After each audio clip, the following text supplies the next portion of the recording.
नमस्कार दोस्तों, कैसे हैं आप लोग? देखिए जितने सारे आईपीओस के बारे में मैं चर्चा किया हूँ, उनमें से बेस्ट आईपीओ का परफॉर्मेंस देखने को मिला पिछले दिनों में एलजी इलेक्ट्रॉनिक्स के ऊपर।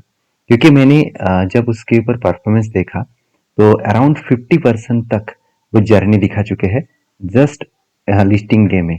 आप खुद ही देख सकते हैं एलजी का पिछले दिनों में लिस्टिंग डेट था और यहाँ पे एस्टिमेट किया गया था बेसिकली 40% के आसपास अ, मतलब ग्रे मार्केट प्रीमियम देखने को मिला था और कंपनी ने लिस्टिंग गेन दिखाया करीबन 50% के आसपास। तो जितना ग्रे मार्केट प्रीमियम दिखाया था उससे भी ज्यादा लिस्टिंग गेन अच्छा दिखा। इसके ऊपर मैंने डिटेल्स में जब वीडियो बना के आपको शेयर किया था, मैं आपको ये भी बताया था कि मुझे लग रहा है कि इस कंपनी 40% के ऊपर लिस्टिंग गेन मुझे दिखा सकते हैं। तो वो 50% के ऊपर दिखाया और भी ऊपर गया। तो कोई बात नहीं, इस तरीके से आईपीओ हम लोग को मिसिंग हो ही जाते हैं। तो जो लोग आईपीओ के ऊपर इंटरेस्ट रखते हैं तो वीडियो को पूरा देखिए। आज जिस कंपनी के बारे में चर्चा करूंगा वो भी एक अच्छा खासा लिस्टिंग गेन मुझे लग रहा है वो दे सकता है। अभी देखिए मैं गलत भी हो सकता हूँ क्योंकि मैं कोई यहाँ पे रिकमेंडेशन के लिए आया नहीं हूँ। मैं बहुत सारे पॉइंट्स आपके साथ शेयर करूंगा जो पॉइंट्स देखकर आपको खुद पता चलेगा कि इस कंपनी के ऊपर कितना पोटेंशियल है, मतलब कितना दम है। तो चलो एक एक करके सारे पॉइंट्स डिस्कशन कर लेते हैं। तो जिस कंपनी के बारे में चर्चा करूंगा उस कंपनी का नाम आप देख सकते हैं, मिड वेस्ट लिमिटेड। अभी देखिए मिड वेस्ट लिमिटेड इस कंपनी का नाम से आपको तो ज्यादा कुछ पता नहीं चल रहा है। मैं आपको बता दूं इस कंपनी माइनिंग इंडस्ट्रीज में काम करते हैं। देखिए आपको इस कैटेगरीज में देखने से ही आपको मिल जाएगा कि कंपनी माइनिंग इंडस्ट्रीज में काम कर रहा है। चलो एक बार मैं सारे पिक्चर इस कंपनी को दिखा देता हूँ तो भी आपको पता चलेगा कि कंपनी जो मतलब यहाँ पे जो कैटेगरीज में काम कर रहा है वो माइनिंग इंडस्ट्रीज के ऊपर है। तो बेसिकली इंडिया के एक लार्जेस्ट प्रोडक्ट एक्सपोर्टर है और वो भी किसके ऊपर, ब्लैक गैलेक्सी ग्रेनाइट। अभी ये ब्लैक गैलेक्सी ग्रेनाइट क्या है, अगर मैं इसको एक बार गूगल में जाकर सर्च करूँ और इसको मैं एक बार यहाँ पे आपके साथ शेयर करूँ सारे डेटा को, आप जाकर एक बार इमेज को देख लीजिए। तो इस तरीके से कुछ ग्रेनाइट आपको देखने को मिलता है जो किचन के जो मतलब किचन के जो टॉप होते हैं तो वहाँ पे जो ग्रेनाइट लगाया जाता है घर में, किचन में, तो जो ग्रेनाइट लगाया जाता है वो ही ग्रेनाइट इस कंपनी माइनिंग करते हैं। तो ये इंडस्ट्रीज बहुत तेजी से ग्रोथ कर रहा है क्योंकि मैं खुद ही देख चुका हूँ। मैं जहाँ पे रहता हूँ बेसिकली उस जगह से देखा जाए तो हर जगह पे घर बन रहा है। उस घर में लोग ग्रेनाइट का बहुत ज़्यादा यूज़ कर रहे हैं, तो दिन के दिन इसका जो डिमांड है वो बढ़ते चले जा रहा है। तो मेरे कहने का मतलब है कि ग्रेनाइट इंडस्ट्रीज बहुत तेजी से ग्रोथ हो रहा है। तो कंपनी देखिए माइनिंग जो किया है 1.38 मिलियन क्यूब्स मेट्रिक टन, और वो भी इस category wise 23.3 million ton largest जो लार्ज मतलब क्वार्टर्स रिसोर्स है कंपनी ने किया है। तो कंपनी इस फील्ड में ग्रेनाइट फील्ड में बहुत पुराना है और बहुत बढ़िया काम कर रहा है और इंडिया के एक लीडिंग प्लेयर है। तो ग्रेनाइट इंडस्ट्रीज में इस कंपनी में क्या सचमुच दम है, तो उसको जानने के लिए मुझे कंपनी के डिटेल्स जानना होगा।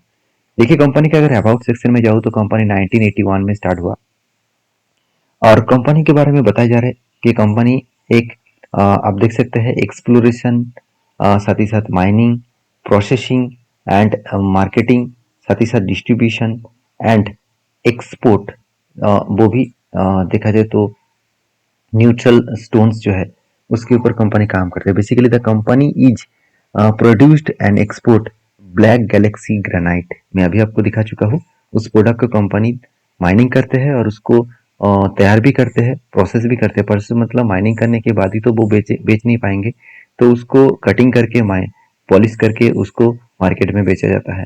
तो वही प्रोडक्ट कंपनी बेचते हैं। तो अलग अलग 6 लोकेशन में कंपनी माइनिंग करते हैं, जहाँ पे तेलंगाना, आंध्र प्रदेश में बहुत सारी जगह पे कंपनी माइनिंग करते हैं। तो कंपनी कहाँ कहाँ पे लोकेटेड वाइज माइनिंग करते हैं आप देख सकते हैं, आंध्र प्रदेश, तेलंगाना, कर्नाटका, तमिलनाडु। तो इस तरीके से कुछ साउथ की जगह पे कंपनी माइनिंग करते हैं। तो कंपनी के टोटल 17 कंट्रीज में कंपनी इस प्रोडक्ट को डिस्ट्रीब्यूट करते हैं, मतलब बेचते हैं, एक्सपोर्ट करते हैं, जिसमें लार्जेस्ट कंट्री है चाइना, इटली एंड थाईलैंड। इस तीनों कंट्री के छोड़कर और भी करीबन करीबन 14 कंट्रीज को एक्स्ट्रा वो माल बेचते हैं। तो जो जो प्रोडक्ट कंपनी बेचते हैं आप देख सकते हैं, स्वीडन में एमपी जो स्टोन्स एवी है वो स्वीडन में बेचते हैं। जीआईएमए स्टोन एसआरएल जो है वो इटली में बेचते हैं। आप देख सकते हैं क्विंजो जो है वो बेसिकली चाइना में बेचते हैं। और इस नाम से मतलब इस लिमिटेड नाम से वो बेचते हैं। इस तरीके से चाइना में थाईलैंड में अलग अलग जगह पे कंपनी बिजनेस को फैला के रखा। तो कंपनी के टोटल एम्प्लॉय है करीबन 1326 कंपनी के एम्प्लॉय है। उनमें से परमानेंट एम्प्लॉयड है 475 एम्प्लॉय परमानेंट है, 822 कंट्रेक्चुअल है और 29 मतलब आप देख सकते हैं कंसल्टेंट है।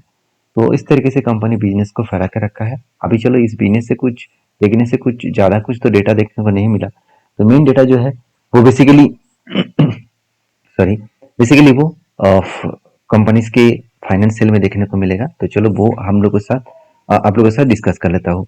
कंपनी के सेल्स का जो ग्रोथ हुआ है, रेवेन्यू जो इंक्रीज हुआ है जस्ट 7%।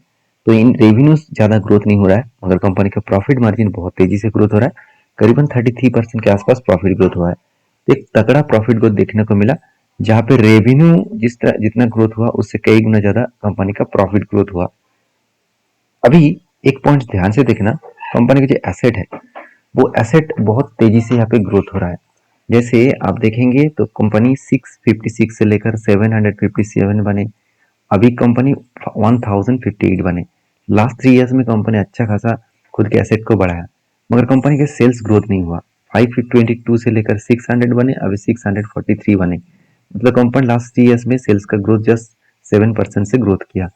अभी प्रॉफिट ग्रोथ बहुत तगड़ा हुआ, 54 से लेकर 100 हुआ। मतलब यहाँ पे 2023 से लेकर 2024 में करीबन 50% का सॉरी 100% का कंपनी का ग्रोथ हुआ प्रॉफिट मार्जिन में। और 2024 से लेकर 2025 में टोटल प्रॉफिट ग्रोथ हुआ 33%। तो ये भी एक बहुत बढ़िया परफॉर्मेंस है। और कंपनी का जो कर्जा है 149 से लेकर 236 करोड़ के आसपास पहुंच चुके हैं। तो कितना कर्जा है चलो वो भी मैं आपको दिखा दूं। कर्जा मेरे हिसाब से तो उतना ज़्यादा नहीं है, 0.43% के आसपास है, क्योंकि कोई भी कंपनी के ऊपर मैं हमेशा 0.50 के नीचे कर्जा देखता हूँ। अगर वो कर्जा मिटाने के बाद कंपनी का प्रॉफिट हो रहा है तो कंपनी बढ़िया परफॉर्मेंस कर रहा है। एक 3800 करोड़ की कंपनी है, एक स्मॉल कैप टाइप कंपनी है। आरओसी आरओई दोनों ही 15% के ऊपर है, मतलब ठीक ठाक है। अभी देखिए कंपनी के जो बुक वैल्यू है मुझे बहुत कम लगा, मगर ईबिट्टा मार्जिन बहुत स्ट्रांग है। पेट मार्जिन भी मतलब प्रॉफिट अर्निंग टैक्स मार्जिन भी बहुत शानदार देखने को मिला। अभी देखिए 2 पॉइंट्स और भी आपको हेडिंग करूंगा। आप देखेंगे कंपनी का अर्निंग पर शेयर करीबन 40 रुपीज के आसपास है और पी रेशियो 23 के आसपास है। तो यहाँ पे मुझे कंपेयर करके देखना है कि इस फील्ड में बाकी जो प्लेयर है उसका अर्निंग पर शेयर और पी रेशियो कितना ज़्यादा है कितना कम। तो उसके लिए मुझे कंपेयर करके देखना है। कंपैरिजन में आपको दिखाऊंगा कि कहाँ कहाँ पे ये है। आप देख सकते हैं दो कंपनी देखने को मिला इस कैटेगरी में। एक है जो कंपनी लिस्टिंग होने जा रहा है मिडवेस्ट लिमिटेड, जो 39 के आसपास इसका अर्निंग पर शेयर है। उसमें पोखरन लिमिटेड जो 60% का अर्निंग पर शेयर लेकर चल रहा है, बढ़िया अर्निंग पर शेयर लेकर चल रहा है। और वैल्यूएशन के मामले में पोखरन का जो पी रेशियो वो 12 के आसपास है। मतलब पोखरन बहुत तगड़ा परफॉर्मेंस यहाँ पे कर रहा है। उस जगह पे मिड वेस्ट कंपनी इतना अच्छा परफॉर्मेंस करने के बाद भी उसके आसपास भी नहीं नहीं पहुंच पाए। तो मेरे हिसाब से यहाँ पे कंपैरिजन टू बाकी कंपनी जो ऑलरेडी लिस्टेड है, तो उस कंपनी से कंपेयर करूँ तो इस जो कंपनी है यहाँ पे जो मतलब डेटा देखने को मिला वो डेटा मुझे उतना स्ट्रॉन्ग डेटा देखने को नहीं मिला। तो चलो ठीक है, खुद के डेटा स्ट्रॉन्ग है, कंपैरिजन टू बाकी कंपनी से उतना डेटा स्ट्रॉन्ग नहीं है। अभी से आईपीओ क्यों लेकर है चलो वो भी देख लेते हैं। कंपनी बता रहे हैं कि यहाँ पे फंडिंग कैपिटल एक्सपेंडिचर कंपनी खुद के बिजनेस के ऊपर कैपिटल को एक्सपेंडिचर करेंगे, मतलब खर्चा करेंगे। जो मिड वेस्ट जो न्यू स्टोन है the Holi owner subsidiaries company है। तो मिड वेस्ट वेस्टर्न जो इसका सब्सिडरीज कंपनी है, तो उसी कंपनी के ऊपर वो 1270 मिलियन का टोटल इन्वेस्ट करेगा, करीबन 1270 मिलियन का इन्वेस्ट करेगा। उसके बाद कैपिटल एक्सपेंडिचर करने वाला है आप देख सकते हैं इलेक्ट्रिक डंप ट्रक बनाने के लिए वो खर्चा करेगा 257 मिलियन के आसपास। और कैपिटल एक्सपेंडिचर करने वाला है सोलर एनर्जी के लिए, वो सोलर एनर्जी भी लगाने वाला है, उसके लिए 32 मिलियन यहाँ पे इन्वेस्ट करेगा। मतलब 32 मिलियन वो खर्चा करेगा। और साथ ही साथ जो खुद के जो कर्जा है उस कर्जे को भी कंपनी कम करने वाला है, उसमें से 538 मिलियन का टोटल वो खर्चा करेंगे। तो यहाँ पे मुझे एक चीज अच्छा लगा, कंपनी ज्यादा से ज्यादा पैसा वो बिजनेस के ऊपर इन्वेस्ट करेगा। तो टोटल कितना वो मार्केट से उठाने वाला है, चलो वो भी देख लेते हैं। अगर ओवरऑल बात करूँ, कंपनी 450 करोड़ वो मार्केट से उठाने वाला है। उनमें से 250 करोड़ बिजनेस में इन्वेस्ट करेगा और 200 करोड़ वो ऑफर फर्स्ट से लेके जाएंगे। मतलब सीधा सीधा कहूँ, कंपनी के ऑफर फर्स्ट से ज़्यादा है देखा जाए तो कंपनी परफॉर्मेंस अच्छा कर रहा है। शायद इसीलिए मैनेजमेंट में कुछ लोगों ने इस कंपनी के ऊपर माल बेचने की तैयारी किया है। तो कोई बात नहीं, ज़्यादा पैसा बिजनेस में इन्वेस्ट भी हो रहा है और उसी तरीके से सेम लेवल में पैसा ऑफर फॉर सेल भी है। तो इस कंपनी के बाकी डिटेल्स का पॉइंट बात करूँ तो 15 तारीख से लेकर 17 तारीख इसका डेट रखा गया है। 5 का फेस वैल्यू के हिसाब से 1000 से लेकर 1000 तक इसका मतलब ऑफर प्राइस दिया गया है। अभी देखिए, इसका ओपनिंग डेट है 15 तारीख, क्लोजिंग डेट है 17 तारीख और आईपीओ का लिस्टिंग डेट है 24 तारीख। अगर आपको आईपीओ मिला तो आपको पता चल जाएगा 20 तारीख को। अगर आपको आईपीओ मिल चुका है, अगर आपको नहीं मिला तो आपका पैसा वापस हो जाएगा 23 तारीख को। तो कुछ इस तरीके से डेटा पॉइंट्स आपको देखने को मिले, जो रिटेल पब्लिक के हिसाब से एक लॉट के लिए करीबन 14,900 रुपीज आपको एक लॉट के हिसाब से दिया जा रहा है। आप एटलीस्ट 13 लॉट तक मैक्सिमम खरीद सकते हैं और HNI कैटेगरी जो है वो भी यहाँ पे कितना काम कर सकते हैं वो यहाँ पे दिया गया है। हम लोग रिटेल की तरफ से सोचेंगे तो देखिए, सारे पॉइंट ऑफ बेसिस में बात करूँ तो कंपनीज के परफॉर्मेंस तो मुझे अच्छा लगा। सर मुझे एक चीज और देखना है, वो है कंपनी का ग्रे मार्केट प्रीमियम। अगर मैं ग्रे मार्केट प्रीमियम देखूं तो पिछले दिनों से ग्रे मार्केट प्रीमियम देखने को मिला जो 13% के आसपास दिखा रहा है।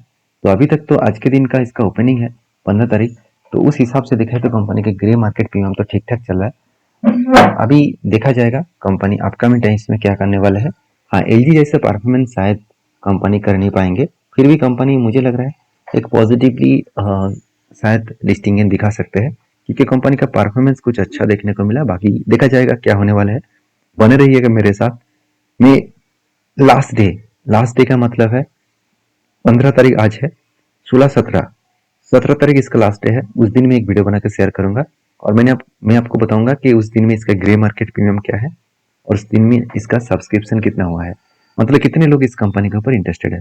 तभी आपको पता चल जाएगा कि इस कंपनी के ऊपर किस तरीके से लोग इंटरेस्टेड है, जिसके ऊपर काम करना चाहते हैं।